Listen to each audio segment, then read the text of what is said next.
కృపామయుడైన దేవుడు మీ అందరికీ తోడై ఉండునుగాక. మీరు డైలీ బ్రెడ్ వినేదానికి ఏగిరపడండి. దేవుని వాక్యం వింటే మేలు పొందుతారు. చాలామంది దేవుని వాక్యం వినరు, దేవుని వాక్యము చదవరు కూడా. వాళ్ళు దీవెన పొందలేరు, ఏదో కాలయాపన చేస్తారంతే. అయితే ఈ దినము సంఖ్యాకాండం 6వ అధ్యాయం 25వ వచనం, యెహోవా నీకు తన సన్నిధి ప్రకాశింపజేసి నిన్ను కరుణించునుగాక.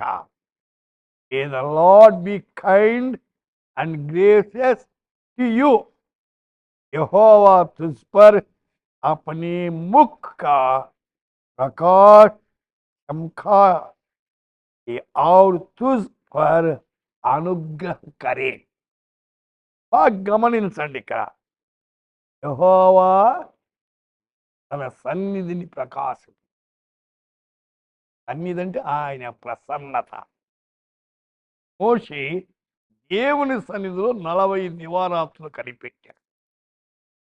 కనిపెట్టిన దాని వలన ఆయన ముఖం ప్రకాశించింది. దేవుని సన్నిధిలో ఎంతగా మనం కనిపెడతామో అంత మన ముఖం ప్రకాశిస్తుంది. ఆయన కనికరించేవాడు, కనికరించుట అవకం. అందుచేతనే ప్రకాశించాల, అది అవసరమైనటువంటి. కీర్తనకాడు 31వ కీర్తనలో 16వ వచనంలో, ఈ సేవకుని మీద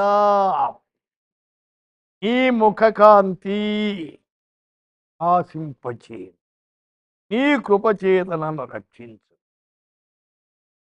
ముఖకాంతి మన జీవితంలోనికి రావాలి. మన జీవితంలో చీకటిని, అంధకారాన్ని తొలగించాలి. ఈ కృపచేత నన్ను రక్షణ ఆయన కృప వలన మీరు కృపచేత రక్షించబడ్డారు అంటాడు. చాలా అవసరమైంది. ఎవరు? ధర్మశాస్త్రం మోషే ద్వారా వచ్చింది, కృప యేసుక్రీస్తు ద్వారా కలిగినది. కృపచేత ఆయన రక్షించేవాడు. అందుచేతనే రక్షణ క్రైస్తవ జీవితంలో ప్రాముఖ్యమైనది. కీర్తన 119, 135లో, నీ సేవకుని మీద నీ ముఖకాంతి ప్రకాశింపజేయను, నీ కట్టడలు నాకు బోధించు. ఆయన కట్టడలు న్యాయమైనవి. ఆయన కట్టడలో అన్యాయం ఉండదు. ఆయన కట్టడలు మన జీవితానికి ప్రయోజనకరం. దేవుని కట్టడలు ఎవరైతే అనుసరిస్తారో వారు అనేక దీవెనలకు పొందుతారు. దీవెన పొందకుండా ఉండేదానికి కారణం ఏంటంటే ఆయన కట్టడలు నిరాకరించడం. సోదరుడా, ఆయన కట్టడలు అంగీకరించి ఆయన మీద ఆధారపడి అయితే దేవుని కృపలో ఎదగండి. ప్రార్థన చేద్దాం.